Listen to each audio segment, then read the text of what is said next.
Welcome to our 16th Wonderspace journey, where we ask our guests to orbit around wonder and their stories of hopefulness. For the last orbit of 2020, we share an elevated view and perspective on the world with Donnie Maclurcan. He is an author, social entrepreneur, and founder of the Post-Growth Institute based in Oregon in the United States and in 9 other countries around the world. Donnie's town was severely affected by the huge fires that swept across California and Oregon this year. I think that Donnie's stories of hopefulness and the context of crisis and emergency, together with his final insight, provides a fitting ending to this first season of Wonderspace. In our weekly episodes, we ask the same 6 questions reflected on the timeline at the bottom of the screen. I start by asking Donnie which town or city or country he would like us to fly over and why.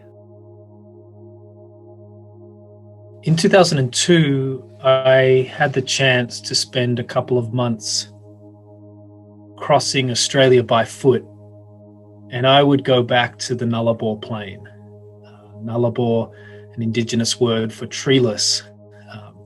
There's this expanse that runs for almost 1,000 kilometers with very few trees, and it's so quiet at night.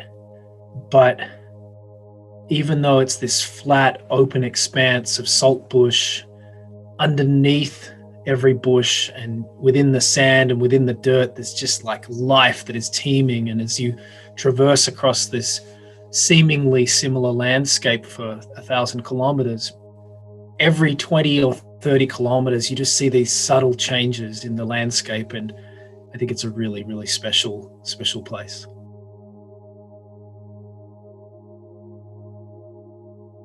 My life story so far begins in Sydney, Australia, with sort of paradox, this birth into a family of significant privilege and wealth that at the same time had this big house in this very wealthy area, but was cash poor.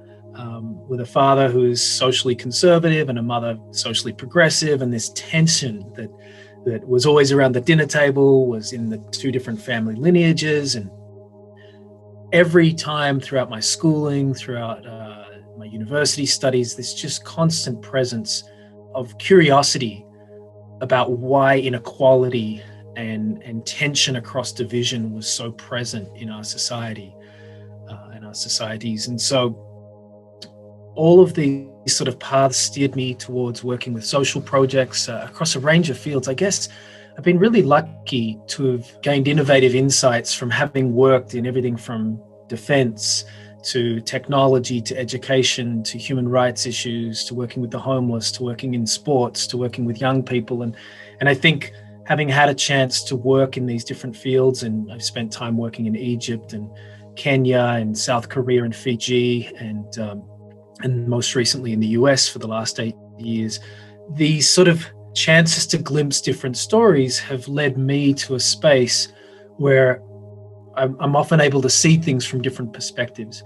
And what opened up for me about 10 years ago, I was working on a film called The Growth Busters, questioning this notion of endless economic growth on a finite planet.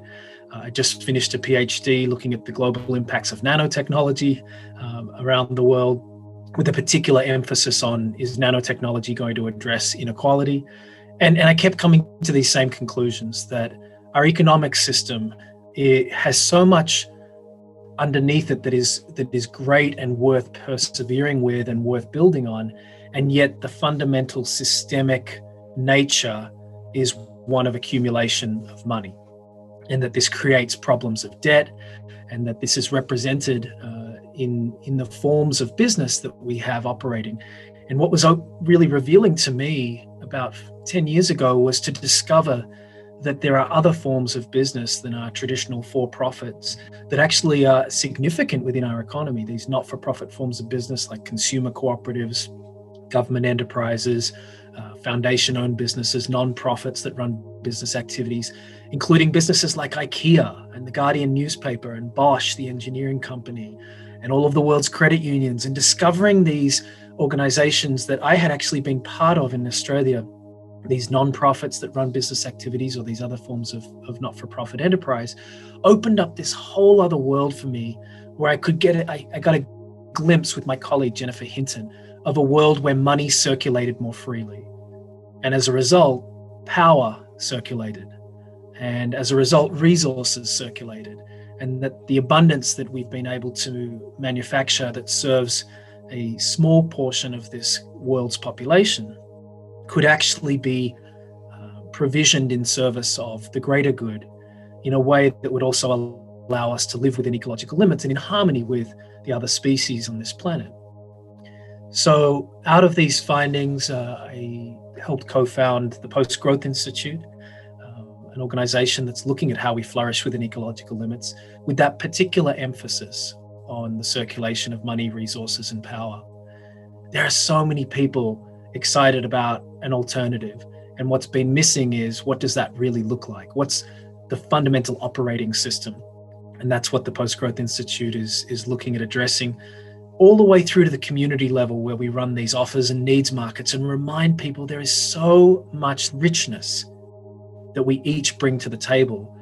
And it's really just a matter of how willing are we to take the time to unearth that and to, as a result, realize our potential to operate different kinds of markets, to reconnect with each other, to see the real people that are around us rather than just these consumer-based sort of avatars of each other. And that's an exciting thing, is to reconnect, to remember our potential as human beings, and therein reimagine an economics that works for us all.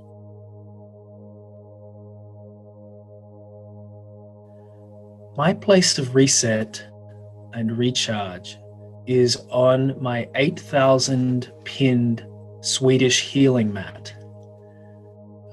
I bought this mat for $10 a number of years back, and I lie on it every day, sometimes for 5 minutes, sometimes for half an hour, in my bed or on the floor, and I just chill out. These 8,000 little pins that stick in my body, and at first it's a little painful the first few months, but after years of being on this, it's just, I jump on it and it just relaxes my body. It allows me to easily drop into a meditative state. It reminds me of, I used to have the chance to spend time in float tanks. That's what actually got me through my PhD, was living on 3 or 4 hours sleep a night, but having an hour in a float tank every week. And the Swedish healing mat is my equivalent of that these days.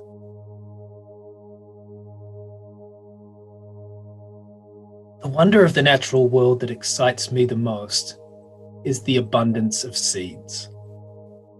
I mean, just think about when you open a pomegranate, the amount of seeds that are packed inside that pomegranate just blows my mind. I mean, I get so enthused just looking out my window and seeing how nature springs forth in the wake of a fire or every spring. And I'm just fascinated by how abundant nature really is. My story of hopefulness is what I witnessed in response to fires that came through our communities and devastated our region in September of 2020. 3,000 people were displaced along the I-5 corridor here in Southern Oregon.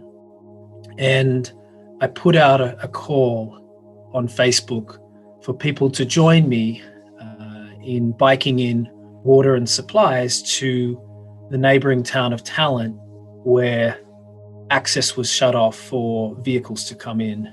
And there were people who weren't able to evacuate, people with disability, elderly folk who were stuck in homes without water, electricity, and even news. Some of them didn't have any mobile phones or access to information from the outside world. And so what really inspired me in the wake of these fires was 7 people joined me that afternoon, got on bikes. We're in toxic smoke levels. Everyone's wearing masks. This is in the midst of COVID on top of this.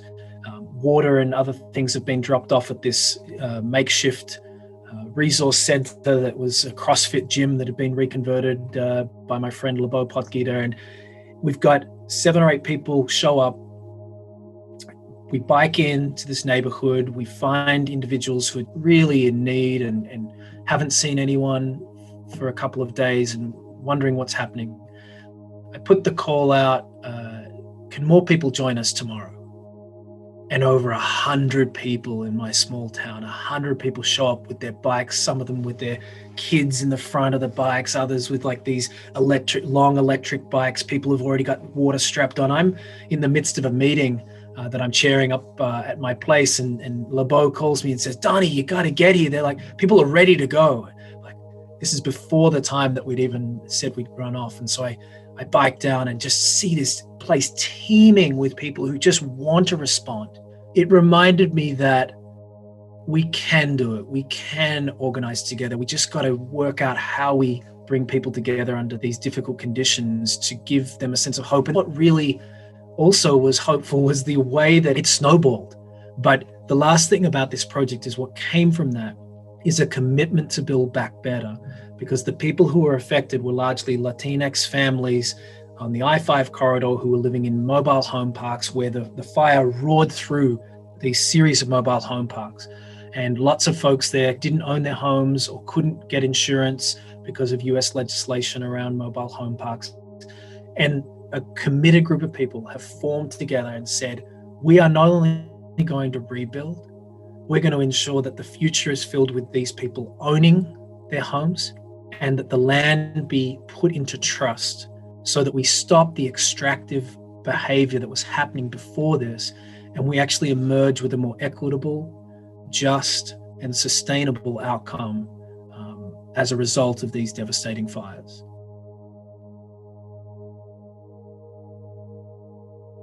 The insight I'd like to share with you is that because there is so much good happening in this world, it's really valuable to start every project, every talk we give, every article we write with what's working.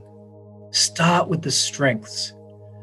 That takes us into the creative neocortex as a reader, as a project participant, as a listener.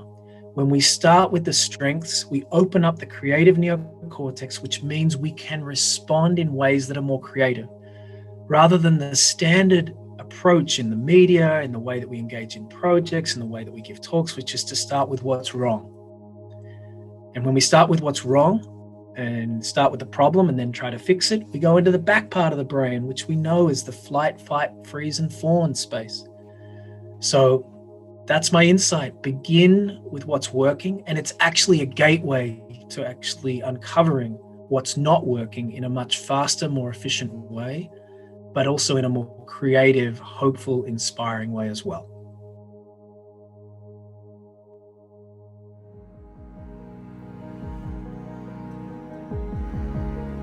I'm so grateful to Donnie for joining us this week, and you can find out more about his work at postgrowth.org.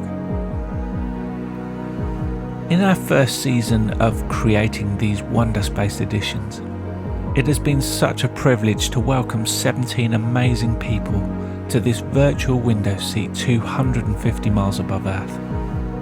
They have shared wonders and stories of hopefulness from across the world, which has helped to lift our eyes and perspectives. Looking into 2021, we are excited about the people that have agreed to join us and the wonder and stories of hopefulness that will be shared. Our first orbit of the new year will be released on the 18th of January. In the meantime, you can listen again to the 16 episodes and share your own wonders and stories of hopefulness on the Wonderspace platform at ourwonder.space. Finally, on this Christmas week, whether you celebrate the birth of Jesus Christ or orbit from afar, I encourage you over these coming days to be still, to reset and re-wonder, to allow nutrients that have been lost in this challenging year to come back into the soil, so that you may enter a new year with a higher and wider perspective on the world and a childlike sense of wonder and hopefulness.